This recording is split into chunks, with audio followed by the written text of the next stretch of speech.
Selamat malam pemirsa, Anda menyaksikan Prime Talk Tajam Mendalam bersama saya Fitri Megantara. Presiden Joko Widodo mengunjungi Kepulauan Natuna di Kepulauan Riau saat bertemu dengan nelayan. Presiden kembali menegaskan bahwa Kepulauan Natuna adalah wilayah Indonesia.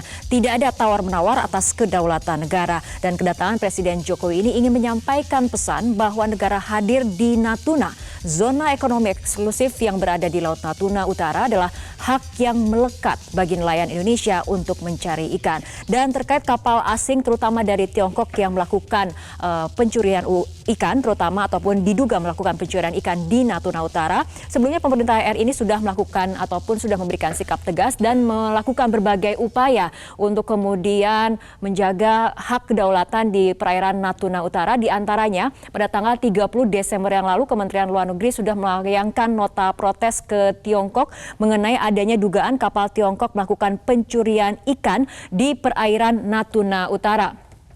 Tidak hanya kemudian lewat nota protes, sejak 2 Januari lalu juga pemerintah menambah armada kapal Bakamla dan juga kapal perang TNI untuk berpatroli di perairan Natuna Utara.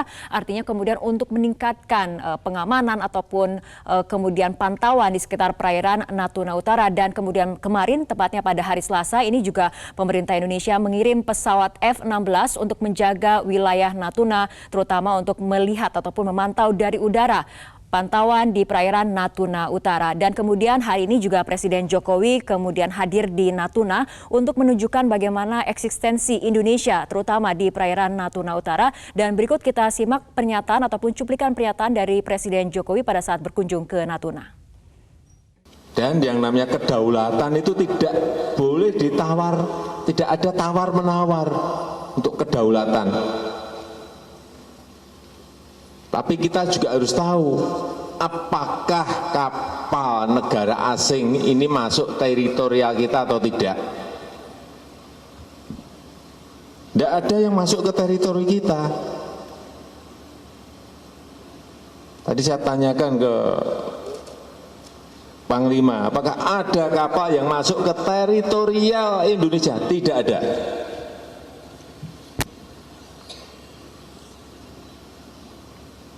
Yang ada adalah masuk ke zona ekonomi eksklusif. Itu lewat semua kapal bisa. Tapi hati-hati, kalau dia nyuri ikan, nah itu baru boleh diusir atau ditangkap. Tapi tidak masuk dalam teritorial Indonesia. Ini yang tolong ini dibedakan. Kalau ini campur aduk nanti kita bingung, ya. Tidak ada. Sekali lagi bahwa kedaulatan itu tidak bisa dan tidak ada yang namanya tawar-menawar. Nggak ada. Sikap tegas dari pemerintah Republik Indonesia rupanya masih belum diindahkan oleh Tiongkok. Menurut Direktur Operasi Laut Bakamla, masih ada puluhan kapal Tiongkok yang masih bertahan di perairan ataupun Laut Natuna Utara. Pihak Tiongkok ini masih bersikeras bahwa perairan Natuna Utara ini kemudian masih menjadi bagian dari wilayah mereka karena kemudian Tiongkok menganut konsep Nine Dash Line atau garis putus-putus yang berwarna kuning ini merupakan Nine Dash Line yang kemudian diklaim oleh Tiongkok, padahal berdasarkan hukum internasional yang sudah diratifikasi oleh ratusan atau lebih dari 117 negara termasuk Indonesia, sudah ada kesepakatan hukum internasional yaitu UNCLOS 1982 yang mengatur mengenai zona ekonomi eksklusif untuk setiap negara termasuk untuk Indonesia, di mana ini adalah garis merah ini adalah merupakan zona ekonomi eksklusif yang telah diakui secara hukum internasional di UNCLOS 1982, tepatnya jaraknya 200 mil dari garis pantai Indonesia. Dan kemudian kehadiran dari kapal-kapal Tiongkok ini berada di kawasan zona ekonomi eksklusif yang di Indonesia yang kemudian sudah diakui oleh dunia internasional, sementara Tiongkok kemudian melakukan klaimnya yang sepihak, artinya melanggar dari hukum internasional yang kemudian sudah disetujui ataupun sudah diratifikasi oleh sejumlah negara ataupun ratusan negara. Pertanyaannya, apakah kehadiran kepala negara di Kepulauan Natuna akan membuat Tiongkok menarik kapal-kapalnya dari perairan Natuna Utara? Apa konsekuensi ketegangan di Laut Natuna Utara bagi hubungan diplomatik kedua negara? Nah, kita akan membahasnya bersama sejumlah narasumber dan telah hadir di studio Bapak Ari Afriansyah, pakar hukum internasional. Selamat malam, Pak Ari. Malam. Ya, dan juga telah bergabung dari luar studio Muhammad Farhan, anggota Komisi 1 DPR dari fraksi Nasdem. Selamat malam, Mas Farhan. Selamat malam Mbak Fitri, selamat malam Pak Ari, selamat malam Pak Mirza. Mas Farhan. Baik, kita ke Mas Farhan terlebih dahulu. Berbagai upaya telah dilakukan oleh Indonesia, mulai dari melayangkan nota protes, peningkatan pengamanan, pantauan di perairan Natuna Utara, mengirimkan kemudian Bakamla, KRI, dan kemudian pesawat tempur F-16. Dan hari ini Presiden hadir di Natuna. Bagaimana tanggapan dari DPR? Ini merupakan sebuah respon yang sangat baik dari pemerintah dan kami dari Komisi 1 tentu saja sangat mendukung dan mengapresiasi apa yang dilakukan oleh pemerintah dengan respon yang sangat cepat ya. Memang sejak 19 Desember yang lalu kita sudah mendapatkan laporan tentang kehadiran dari nelayan-nelayan Tiongkok yang langsung dikawal langsung oleh Coast Guard mereka, dan tentunya Coast Guard kita pun dalam hal ini Bakamla sudah melakukan intercept yang sangat baik. Namun bagaimanapun juga memang kita harus akuin bahwa ketika kita bicara soal ZEE, maka ada banyak sekali versi dan ada banyak sekali kontroversi yang berada di dalam ruang lingkup kerja tersebut. Nah, kehadiran Presiden di Natuna merupakan salah satu bentuk diplomasi yang sangat kuat bahwa masalah ini bukan masalah kecil untuk Indonesia, bahkan Presiden pun sampai datang ke sana. Pesan ini harus sampai ke Republik Rakyat Tiongkok sehingga mereka harus tahu bahwa kita sangat serius, we mean business. Oke, baik. Mas Ari, apakah kemudian kehadiran kepala negara di Natuna akan membuat ataupun akan didengar oleh Tiongkok untuk kemudian menarik kapal-kapal nelayannya dari perairan Natuna Utara yang secara hukum internasional memang berada di wilayah ZEE Indonesia? Ya, sekali lagi saya sepakat dengan Mas Farhan bahwa kita perlu mengapresiasi kedatangan Presiden di sana, yang semoga kedatangan Presiden dan penjelasan beliau yang sangat tegas, sangat lugas bisa menyelesaikan kegalauan publik Indonesia, terutama dari konsep-konsep yang tadi Pak Presiden bilang sedikit membingungkan. Namun dengan kedatangan Pak Presiden di sana, saya harapkan keriuhan perdebatan atau kegalauan mengenai Natuna Utara ini bisa selesai. Nah, ini mengenai wilayah teritori yang tadi disebutkan oleh Presiden Jokowi dan kemudian juga wilayah ZEE. Di wilayah teritori ada kedaulatan NKRI, di wilayah ZEE kita ada hak untuk berdaulat. Betul. Sebenarnya bukan hak untuk berdaulat, tapi hak berdaulat, gitu ya. Jadi memang berdasarkan hukum internasional, kita sebagai sebuah negara memiliki wilayah tidak hanya darat, tapi wilayah laut. Namun wilayah laut ini yang dibedakan statusnya. Kalau kita tadi melihat ada statusnya, jadi ada status laut wilayah kedaulatan dan laut wilayah yurisdiksi. Nah, kalau laut wilayah kedaulatan itu artinya semua hukum negara nasional berlaku di sana tanpa kecuali. Dan di situ tidak ada tawar-menawar dengan kedaulatan yang lain. Artinya negara lain atau kedaulatan yang lain harus menghormati itu secara sepenuhnya. Nah, sedangkan yang disebut dengan wilayah yurisdiksi, selain zona ekonomi eksklusif, ada juga yang namanya zona tambahan dan landas kontinen. Nah, itu diberikan kepada negara pantai untuk diberikan prioritas kepada negara pantai untuk mengelola sumber daya alam yang ada di sana, begitu ya, terutama di ZEE. Ketika kemudian Tiongkok masuk ke dalam wilayah ZEE Indonesia, itu artinya ada hukum yang dilanggar dan harus ditegakkan. Nah, ini harus kita bedakan seperti kata Pak Jokowi tadi, karena di zona ekonomi eksklusif ini sampai 200 mil laut, yang berhak atau yang hak berdaulat untuk Indonesia itu hanya kolom airnya saja. Kita berhak untuk mengeksploitasi sumber daya alam hayati maupun non hayati di kolom airnya.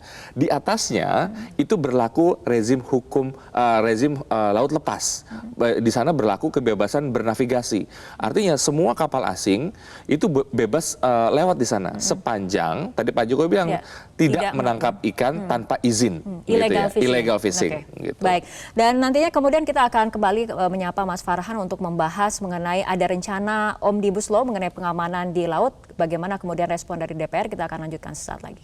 Pemirsa, kita akan lanjutkan kembali perbincangan dan telah bergabung dari luar studio tenaga ahli Deputi 4 KSP Ali Mohtar Ngabalin. Selamat malam Bang Ali. Selamat malam, Sarah. Ya, Bang Ali, apa sebetulnya pesan yang ingin disampaikan oleh Presiden Jokowi saat berkunjung ke Natuna? Apakah pesannya ini lebih disampaikan untuk ke dalam negeri atau justru pesan yang kuat ingin disampaikan sebagai bentuk upaya diplomasi juga terhadap Tiongkok? Ya, yang pertama saya ingin menyampaikan bahwa dan terima kasih karena kita tahu bahwa sepanjang ini kan Bapak Presiden baru melakukan kunjungan kerja pertama kali di perbatasan. Meskipun di beberapa Bapak Presiden di wilayah-wilayah perbatasan itu pernah dilakukan oleh Bapak Presiden, tapi kita tahu penting yang tidak terlepas dari setiap kunjungan Bapak Presiden itu adalah memberikan penyerahan sertifikat atas hak-hak tanah yang harus mendapat kepastian hukum. Kemudian wilayah Natuna kita tahu adalah wilayah kedaulatan Negara Kesatuan Republik Indonesia seperti yang kita juga pahami, seperti dijelaskan di UNCLOS 19. Ya, jadi dalam posisi seperti inilah saya ingin mengatakan bahwa Bapak Presiden memberikan penting kepada rakyat Indonesia dan kepada dunia bahwa negara hadir untuk selalu melihat situasi-situasi yang tidak boleh menghadirkan kegoncangan terkait dengan hak kedaulatan bangsa Bang dan Ali, negara. apa sebetulnya akan dilakukan pemerintah jika pelanggaran oleh kapal-kapal asing, salah satunya oleh kapal Tiongkok yang tetap dilakukan karena sebetulnya untuk kemudian pelanggaran yang dilakukan oleh kapal Tiongkok ini di tahun 2016 lalu juga sempat terjadi peristiwa serupa sama kemudian di perairan Natuna? Ya, di beberapa kesempatan saya selalu katakan bahwa ini bukan juga yang pertama. Kalau kita bisa searching kembali pada waktu sejumlah keputusan Komisi 1 pada tahun 2004 sampai dengan 2009 menyatakan bahwa wilayah luas Republik Indonesia itu jauh lebih luas di laut daripada di darat. Karena itu maka dari ujung barat sampai timur, selatan sampai dengan utara harus diperkuat wilayah-wilayah perbatasan, diperkuat. Bagaimana caranya? Ya tidak ada lain, hanya tentara. Dalam hal ini adalah Angkatan Laut yang harus kita backup. Backup dari sisi regulasi, backup dari sisi pendanaan. Jujur, berkali-kali kita punya para Bapak Menko maupun Menteri Pertahanan mengatakan tidak boleh dibesar-besarkan. Kenapa ini harus menjadi perhatian? Karena sendiri tidak memberikan perhatian terkait dengan wilayah luas. Apa itu? Baik. Saya berkali-kali juga mengatakan bahwa peraturan pemerintah pengganti undang-undang backup terhadap Bakamla itu tidak menjadi persoalan penting. Yang penting itu adalah seberapa jauh kita memberikan backup terhadap anggaran apa yang kita laut itu. Itulah sehingga kenapa regulasi dan juga anggaran, Bang Ali, kita akan ke Mas Farhan dari DPR sendiri. Apabila berbicara mengenai backup regulasi dan juga anggaran, terutama untuk meningkatkan keamanan di wilayah perbatasan, terutama ZTE di perairan Natuna Utara khususnya, kemudian sekarang menjadi sorotan perhatian seperti apa, Mas Farhan? Yang pasti bahwa memang Bakamla ini harus diperkuat karena Bakamla sejak dilepaskan dari TNI AL memiliki peran sebagai Coast Guard of Indonesia yang punya kewenangan penuh untuk di ZEE tanpa menimbulkan risiko pemicu konflik ataupun menuju yang paling kita hindari adalah peperangan. Nah, jadi saya kira kita sejalan dengan yang disampaikan oleh Pak Bang Ali tadi, bahwa memang kita ingin memperkuat Bakamla dan juga tentu saja secara umum memperkuat anggaran untuk pertahanan di Indonesia. Bahwa TNI AL dan Bakamla harus bekerja sama itu sudah pasti. Tetapi kan kita tahu bahwa TNI AL tidak boleh sembarangan menembakkan pelurunya. Tetapi harus ada peluru itu. Nah, pada saat bersamaan selain TNI AL dan Bakamla, ada 5 lembaga lain yang juga ikut mengurusi masalah keamanan dan pertahanan serta kedaulatan wilayah perairan Indonesia.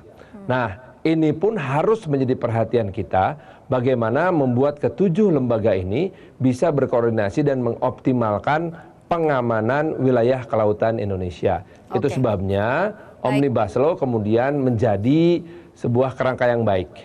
Baik, Omnibus Law akan menjadi sebuah kerangka yang baik. Pak Ari, seperti apa pandangannya? Ya, kembali lagi tadi kalau kita melihat peraturan yang ada sekarang, sebenarnya kita sudah punya banyak ya aturan-aturan yang mencakup mengenai kelautan kita. Cuman memang tadi terfragmentasi. Nah, ide atau wacana mengenai Omnibus Law ini mungkin kita tidak tidak langsung menolak, tapi kita coba pelajari dulu ya. Pertama, tentu kita harus paham dulu atau memahami betul apa yang dimaksud dengan Omnibus Law. Kedua, kalau memang kita ingin membuat sebuah peraturan yang satu yang mencakup semua, menurut saya ada 3 hal yang perlu diperhatikan khusus mengenai kelautan ini ya. Yang pertama adalah aturan hukum tersebut dia harus visioner.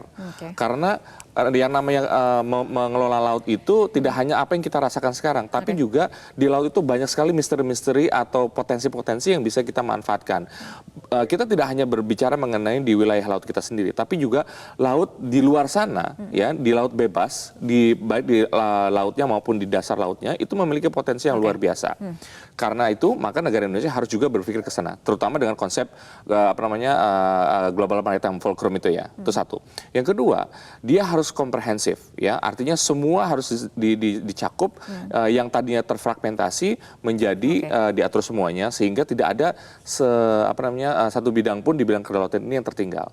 Dan terakhir, dia harus efektif, artinya dia harus dibuat dari satu level produk tertentu yang bisa dijalankan oleh semua elemen pemangku kepentingan sehingga Omnibus Law ini bisa dijalankan dengan secara komprehensif. Kita punya kebijakan kelautan loh Mbak, jangan lupa. Tapi saya tidak tahu sampai mana pelaksanaan sampai sekarang. Yang jelas kebijakan kelautan itu kita harus punya, namun dengan 3 syarat tadi. Nah itu berbicara mengenai dari sisi regulasi, mengenai undang-undang ataupun peraturan yang kemudian harus lebih diefektifkan. Tapi dari upaya diplomasi sendiri ada kemudian kunci yang harus kemudian selalu dipertahankan, yaitu mengenai eksistensi dan juga kehadiran. Nah kita akan bahas mengenai hal ini, tapi kita ikuti jeda berikut terlebih dahulu. Bersama kita lanjutkan kembali perbincangan, kita kembali menyapa Bang Ali. Bang Ali, salah satu kemudian menjadi kunci dari diplomasi yang paling penting untuk kemudian dipertahankan dan diseriusi adalah mengenai kehadiran ataupun eksistensi dari pemerintah Republik Indonesia, terutama di wilayah ZEE sendiri. Bagaimana kemudian mempertahankan eksistensi ini di wilayah ZEE Natuna Utara ini?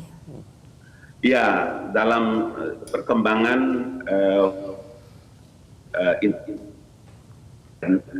itu sudah tidak dengan antara negara bangsa. Jangan lupa bahwa sedahsyat apapun Amerika dengan Iran hari ini, itu upaya-upaya untuk membicarakan hubungan kerjasama, kemudian membangun komunikasi yang intensif antara Amerika dan Iran itu sedang terjadi. Jadi kalau kasus Natuna ini kita berteriak tentang perang dengan Cina, emang ente punya kekuatan apa mau perang sama Cina itu?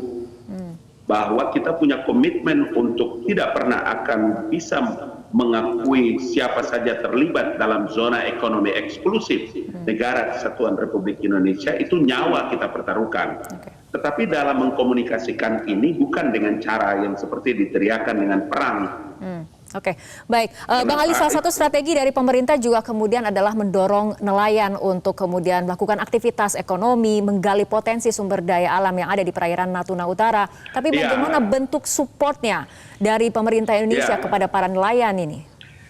Karena itu Bapak Presiden Joko Widodo dalam melakukan kunjungan kerja itu punya perhatian penting. Di antaranya adalah bagaimana bisa tadi menyampaikan kepada Menteri KKP untuk bisa memperhatikan sarana dan prasarana yang harus disiapkan. Pemerintah harus hadir, kemudian menyiapkan freezer, menyiapkan hal-hal yang bisa menunjang terkait dengan para nelayan.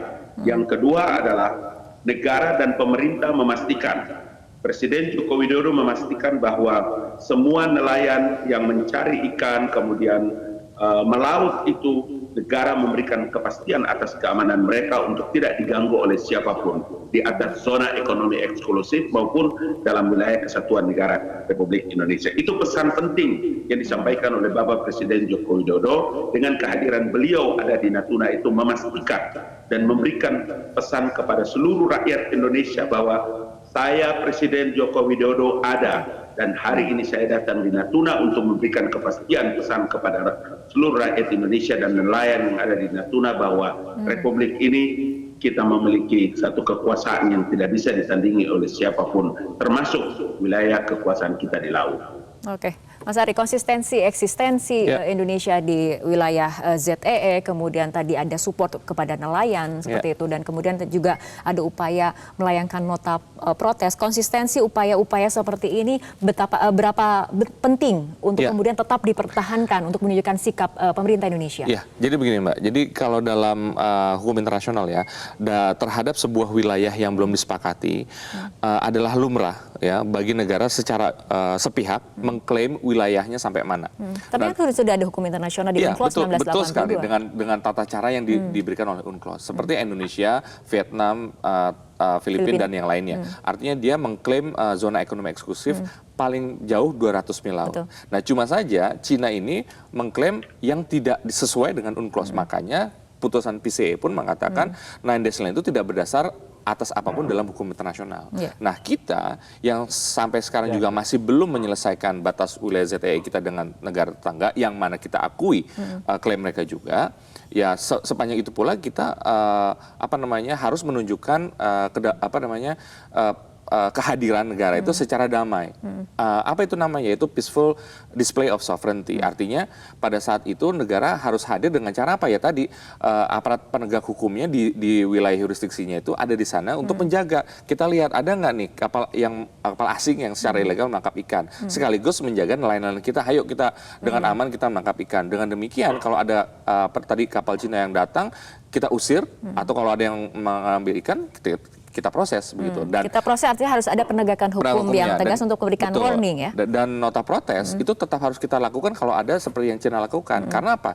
Kalau kita mendiamkan ya artinya kita menerima secara diam-diam. Dengan kita melakukan nota protes secara konsisten terus dan menerus, meskipun katakanlah kok nggak ada efeknya, ini tetap ada efeknya secara hukum. Artinya kita secara konsisten menolak kehadiran Cina di sana.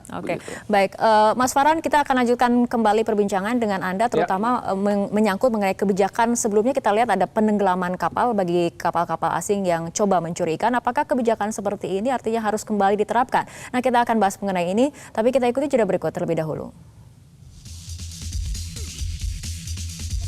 Kedaulatan dan hak berdaulat Indonesia di perairan Indonesia, bahwa klaim apapun oleh pihak manapun harus dilakukan sesuai dengan hukum internasional, termasuk UNCLOS 1982. Indonesia akan terus menolak klaim yang tidak sesuai dan tidak diakui oleh hukum internasional. Kita kembali lanjutkan perbincangan. Mas Farhan berbicara mengenai kebijakan di era Menteri KKP sebelumnya, sempat ada kebijakan mengenai penenggelaman kapal yang kemudian ini memberikan efek gentar terutama bagi kapal-kapal asing yang kemudian berupaya mencuri ikan ataupun illegal fishing di perairan Indonesia. Menurut Anda untuk memberikan efek gentar yang sama, apakah juga kebijakan seperti ini harus kembali diterapkan? Begini, permasalahannya adalah memang kalau efek gentar kan sangat populer ya, baik di dalam negeri maupun di luar negeri. Tapi pada saat bersamaan tentu pertanyaannya adalah apakah ini akan memperkuat industri perikanan kita sendiri gitu.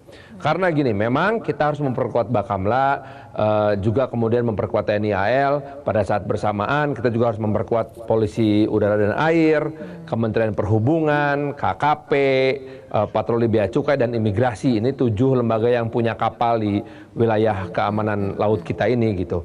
Tetapi kalau memang semua berhasil kita jaga dengan baik, pertanyaan berikutnya, apakah industri perikanan Indonesia bisa keep up nggak dan bersaing dengan industri perikanan dari Thailand, Vietnam, Cina Taipei, dan juga dengan Tiongkok? Karena 4 negara ini sangat mengincar yang namanya stok ikan yang selama 5 tahun berhasil dijaga dengan sangat baik oleh Ibu Susi. Baik, fokus keamanan lautnya sendiri, Mas Farhan. Ini juga harus menjadi pertimbangan besar. Baik, fokus untuk keamanan lautnya sendiri, tadi Anda katakan ada 7 pihak sebetulnya kalau yang keamanan memiliki... laut sih saya kira kita memang walaupun RUU Keamanan Laut tidak masuk dalam prioritas prolegnas, tapi sudah masuk dalam prolegnas 2020.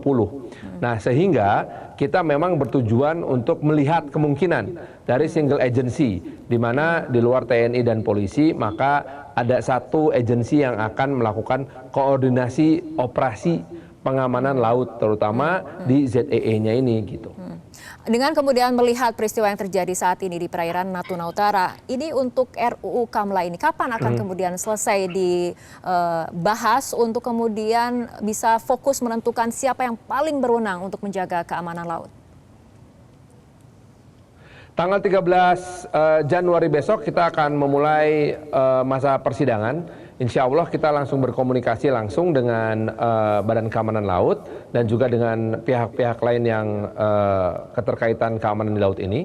Nah, bagaimanapun juga kita memang ingin menjadikan momentum Natuna ini menjadi salah satu momentum penting untuk memastikan bahwa konsep dari RUU Keamanan Laut ini menjadi konsep yang matang.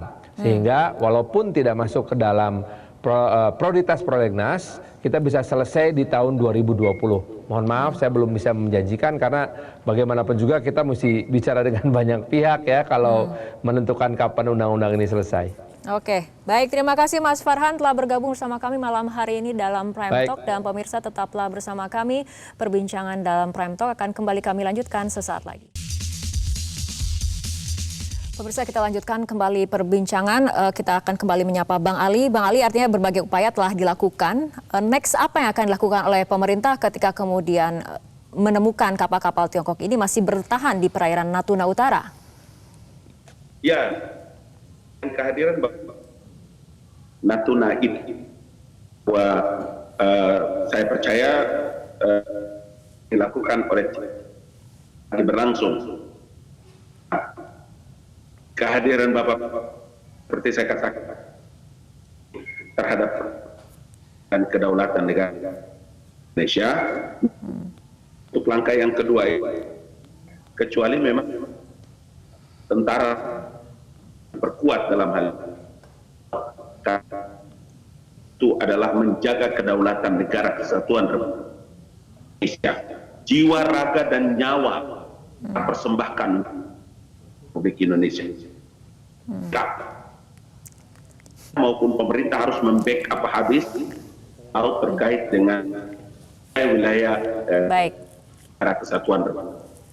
Baik, intinya adalah akan terus menjaga perairan Natuna Utara sebagai bagian dari wilayah Republik Indonesia, terutama dalam lagi-lagi hukum internasional sudah diakui oleh PBB juga dalam UNCLOS 1982 seperti itu ya, Bang Ali. Baik, Bang Ali, terima kasih telah bergabung sama kami di Prime Talk. Dan terakhir kita ke Pak Ari. Artinya kemudian untuk mencegah hal-hal seperti ini terjadi, atau kemudian apa upaya yang bisa dilakukan ketika kemudian kita masih menemukan adanya kapal-kapal asing yang masih bertahan di zona ekonomi eksklusif ataupun di perairan Natuna Utara ini? Ya, tetap seperti yang saya sampaikan tadi, negara harus hadir dalam bentuk patroli aparat penegak hukum secara kontinu terus menerus. Nah, disinilah peran pemerintah untuk memastikan kapal patroli itu bisa terus melakukan tugasnya. Dalam hal ini dukungan finansial, kemudian peralatan itu juga menjadi penting. Makanya dalam hal ini untuk pengadaan peralatan, kemudian finansial juga menjadi penting.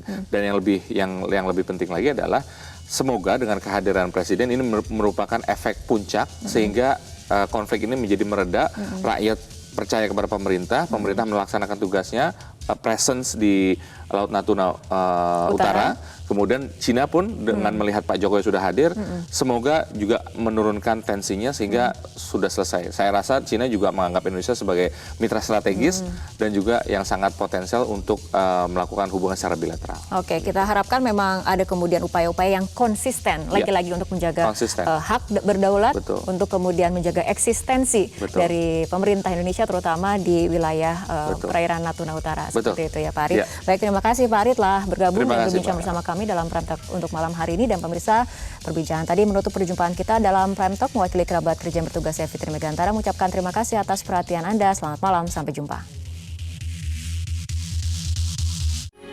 Metro TV, knowledge to elevate.